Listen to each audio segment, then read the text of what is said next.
Hello and welcome to the Business Spotlight interview series. I'm your host, Barrett McDonald, and I'm joined today by Ben Garvey, President and Founder of Ingenuity Inc. Ben, thank you so much for joining us today. Would you like to kick Hey, things off with a little bit about who you are and what got you started on your entrepreneurial journey? sure. Well, thanks for having me, Barrett. Happy to be here. I'd love to say that my entrepreneurial journey was planned, but it really wasn't. I think, like so many, it was a series of kind of coincidences and folks saying, "Hey, can you do this? And can you do that?"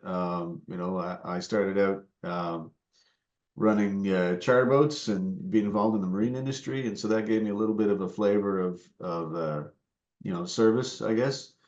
I love being around the water, love making people happy around the water, love sharing that with people, and so that was a real starting point for me. And then it got me exposure to a small family business. We had a few staff, we had expenses. You learn a little bit about how business works. So you got to earn more than you spend. Those sort of fundamentals, Yeah, and the things, the levers that you can pull to affect that. And so that was a real eye opener as a kind of a teenager. And then went through college and started out in the work world. Was working for a toy company for a while as their staff engineer, developing equipment. And even there, it was a small company, so we were doing pretty tight timelines, and the toy industry is pretty rough. You've got these cycles, or everything is centered around the retail cycle. So Christmas is the big one, especially for toys. So you're at trade shows in January. You've got your new prototypes. You've got to sell, and then by June, July, you've got to be full on manufacturing, shipping in August. And then from August to Christmas is fulfillment and figuring out what you're going to do for the prototypes for your next trade shows, which start in January. And it's just this crazy entrepreneurial cycle that just resets every year. And so that was a real eye opener for me. And then that was non boat related business. And then between that and running or starting Ingenuity, I kind of went away and went back to sea for a while. Ran some boat yards, learned a little bit more about again, service and quality of delivery and just in time and those sorts of things. And trying to make stuff work on remote Caribbean islands or on vessels offshore, and fixing problems. That was where the kind of rubber hit the road of, okay, you're now the guy. There's nobody else around you that can fix this, and there's a team of people waiting to go, or there's a safety or a serious security problem that if you don't fix, you're going to have much bigger implications. So figure it out. And those were kind of trial by fires, all of those really, trials by fire. And then came back and came back to Nova Scotia after doing that for a while, and tried to meld the engineering with some of the marine side of things, and ended up finding a couple contracts and going from there. absolutely. Fantastic. So, what would you say is one of the biggest misconceptions you've discovered about running a business that most people think of, and how do you combat that? Yeah, I mean, there's so many misconceptions, right? It's depends on your perspective. Sometimes if you haven't run a business, it all looks easy. You see the business owner roll up in an expensive car, although that's not me. There's a lot of work that goes behind that. It's not, one of the misconceptions that it's all about money and that you can't get ahead without stepping on people. It's about relationships. It's all of this is about relationships. The magic happens when you find, the win-win situations, where you have a solution or a potential solution or a way to arrive at a solution for someone's challenge. And if that challenge is just finding a nice way to spend the afternoon, that's great. And you can take them on a trip or show them a good time or figure that out. Or if their challenge is an engineering challenge where they have a technical issue that needs solving, or a social challenge as well, and you have ways you can work together to find a win-win to that problem, then it's that edge of relationships. It's building that relationship and understanding the win-win side. I think that is a misconception. People think it's all about money. It's about stepping on the little guy, and using employees or using other people to make money. It's not about that at all. It has to be win-win, and that's That I think is a common misconception for folks who haven't been in it. But most business owners that have been in it will I think will say the same thing. Yeah, absolutely. I'd echo that throughout the series. Is definitely Yeah. the same trend that's been going on. So when you think about staffing and everything, how do you go about finding your quality employees, and what do you do to foster that positive work environment? I mean, we try to keep it honest. In terms of fostering the work environment, we are an engineering service company, so we have to deliver, we have to solve problems. We have to deliver quality to our clients, but that doesn't mean we can't have fun. We try to pick our jobs carefully, so that they're interesting challenges, that they fit our skill sets well, that we don't take stuff on that's going to result in disappointment. Um, we do push people a lot. We push them out of their comfort zone because that's where we find the innovation. That's where we find creativity. And so it's not for everybody. We need to find folks that are motivated. Things I look for. I want to see curiosity. I want to see energy, a desire to do better, an ability to be focused, some competence, and humility. Right? You put all those together, and you get yourself a hell of a team, or a hell of a person who can then be part of a team. And if you get more than one of those together on a team, you've got a powerful machine that can now solve serious problems and make everybody happy. I mean, there's nothing like the thrill of solving a really intractable problem for a technical person who gets a thrill out of that. So Right, absolutely. that's what we look for, and we try to make an environment where it's fun, where we don't take it too seriously. We make it an enjoyable experience. We do a whole number of social things. We've got great folks with lots of interesting activities outside of work. We try to encourage those as well. And it's a welcoming place. Lots of people talk about their companies as their families. I think that might be a little less where we're headed, but we all have our own families. But when we're here at the office, it's a team. It's a team that really kind of gels and gets along well. And honestly, we've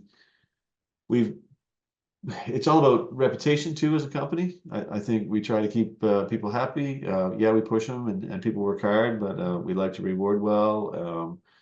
And we've got a fairly steady stream of incoming, resumes and inquiries from people who want to come work with us. So it's starting to generate its own sort of stream of incoming staff, which is cool.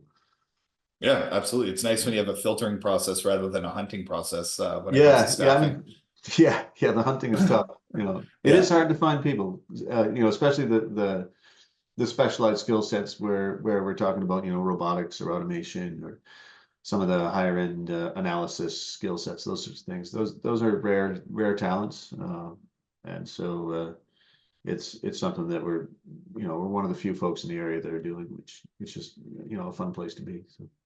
Yeah, absolutely. So now that you've taken on the responsibility of hiring all these employees, what would you say has been your biggest learning when you have that responsibility of feeding all of those other families?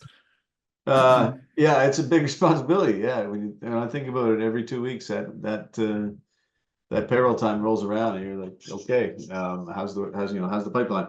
What are the big learnings? The power of teamwork, and the importance of building those teams. And delegation. Really, this is not a dictator at the head of a it's not all about me. And it might have started out that way. Might have started out with me looking at every job and me involved in every quote and me involved in every delivery. It's not how it is anymore, and it hasn't been for a while. It's about a team. You build a team, you hire good people, you set the tone, and you get the heck out of the way, and let good people do their work. That's a big lesson. And then the other big one will be, integrity and reputation matters above everything. You got to go home happy that you've done the right thing at the end of the day, and everybody in the team has to go home happy that Right. they've done the right thing. And so you build a team that can do that, and then people will be happy coming to work. So that's another learning. And then people want to do good work. They want to be helpful for the most part. You just have to create the environment where they can do good work and not micromanage, get out of the way. And the last thing I would say is the importance of advisors, the importance of reaching out, finding good people that you can talk to, having a mentor, having a network of people that you can go, okay, I've never seen this before. I don't know how to handle this. I'm an engineer. I'm not a, I haven't been trained as a CEO. I haven't been trained as a board director. Now I've sat on several boards. I am a CEO of a couple companies, and I still regularly have to go back to my mentor group and go, how do I handle this, guys? Like, have you ever seen this Right. before? This is wacky. My gut Right. is to do this, but have you seen anything like this before? And then you got to listen to them, right? Listen to the advice. So, lots of learnings. Absolutely, which is awesome. So what do you attribute your growth to in Well, ingenuity? I would hope it's doing some of those things right. You know, Absolutely. um, you know, a genuine interest in doing good work, really. We want to solve difficult problems, and we want to deliver value. We're not ashamed to charge for it. We think it's a fair exchange of dollar for value. Finding like-minded people that want to do that, and who are willing to take risks. And that's a big one. We've taken a few risks. We're a little different. We're not kind of your cubicle engineering company. We'll look at things a little differently. We'll go, is that really the right way to do that? Maybe there's a way we can do that differently that has different benefits for this particular client or for this particular challenge. And we'll put those options out there. For the longest time, I was convinced that the only reason I get brought into meetings and in boardrooms was to provide a little bit of, comic relief, because I was always the guy with the wacky idea. Well, if we really want to, go back to basics here, let's just, use magnets and rubber bands and stuff, and talk about the basic physics involved. And quite often I, get laughed out of the room by the engineers in the room, but you could see the twinkle in the BD guy's eyes, and the finance people's eyes, and even the CEO's eyes. Like, okay, we got some different thinking going on here. That's valuable, a Right. little bit outside the box, a little bit wacky, a little bit irreverent, but not to the point of lunacy. We still need to work within the rules of physics here, and we still need to be within the realm of conceivable. So I think it's been a little Absolutely. bit different, and staying true to the values there. Nice. So thinking back over your time, if you were to start everything all over again from square one, what would you do differently the next time around? I try and waste less time. I'm sure everybody says that.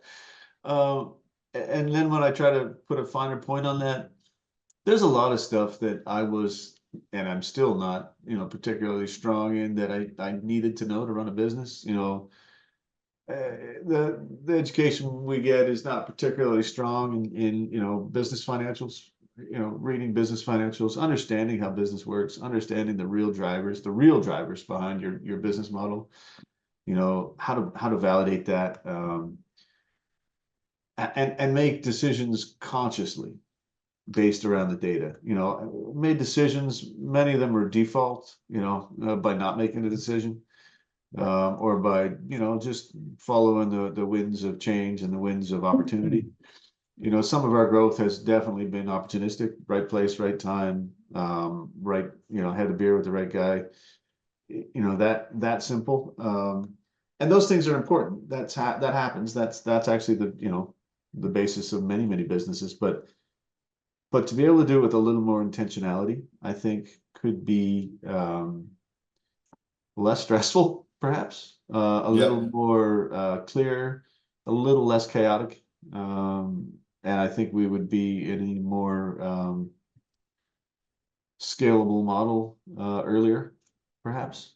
So being Okay. more, being not 100% intentional, but because you need to leave room for the magic. You have to have room for those coffee conversations or those beer meetings in the airport where you make a connection that changes the course of your business. Those things happen, and you can't avoid them, and you can't plan for them. But in the spaces in between those, I think I needed to, if I had it to do it over again, I would be more intentional about it. Yeah.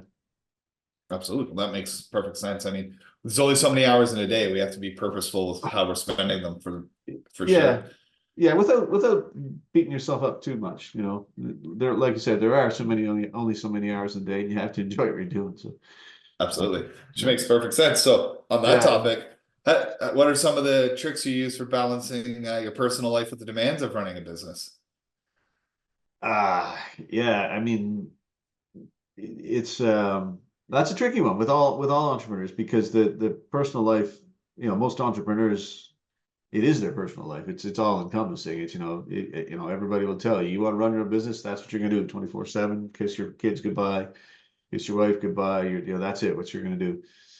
And I have to say, you know, I've been very lucky. I've had a very supportive family. Had a lot of fun with the family. Still have lots of fun with the family. Kids are growing up now. Um, you know, you put a lot of hours in. There's no substitute for the hours. You just drive long hours. I mean, I'm still working long hours, but I'm choosing to do that. Right. And I'm choosing to do it with a little more intentionality now, a little more foresight. There, you know, as a young business, you sacrifice personal things where you need to.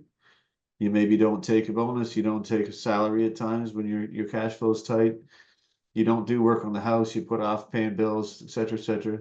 Yeah, you do that. You take risks. That's what all business owners do. Uh, but then you know, you try to build in the fun that you can with your family around the work. Yeah. Uh, and the biggest part of that is finding good people to give you time off, to give you the time to go be with your family. You know, and that comes right back to building a team. Build a team that wants to be Absolutely. there, that you trust to run the place while you're not there, and it allows you to take time. In fact, sometimes they'll tell you to go away, and that's a good thing. Yeah. Like we got this. You can go ahead and Yeah, yeah. have Will you supper with your family tonight. please get out of our hair? Yeah, your wife's Yeah. called me again. She needs to see you. Yeah. Yeah, that kind of Yeah. stuff. Yeah, If you don't go home tonight, there's going to be your face on a milk carton tomorrow yeah, yeah, for exactly. a Yeah, missing husband and father. That it yeah, happens to all of us from time to time for sure. yeah. Or your stuff Uh, will be on the lawn. Yeah, yeah, yeah, absolutely. yeah. So as we're kind of wrapping up here, what's one piece of advice you'd have for anyone who's thinking about jumping into the world of being an entrepreneur and starting their own business? Do it. Don't hold back. I mean, it's a great thing. It's a great thing. Go into it with, you know, realism and talk to people and take a risk. You can always go back and work for somebody else. You Absolutely know? fantastic. That gets echoed a lot throughout the series, so it's a Yeah. tremendous consistency. I mean, Don't sometimes you just have to cut the strings. just go. Just do it. I mean, you know, and that's a credit to my wife. Actually, she was the one who, when I was, you know, having a hard time finding work because I was distant from the industry for a while, and she said, "Well, you don't need them. Just start your own. Go ahead, do it." I wasn't there. My head wasn't there. She pushed me into it, and lo and behold, it ran great. I loved it. And she was right. She And you was have to right. tell her that. You have to tell her that all the time now. She hears that a fair bit. Yeah. Sounds good, Ben. Ben, it's been a tremendous chat with you today. Thank you very much for your time and everyone watching the series at home. I look forward to seeing you on our next episode. All right. Thank you very much, Barrett. Thanks. It's been a pleasure.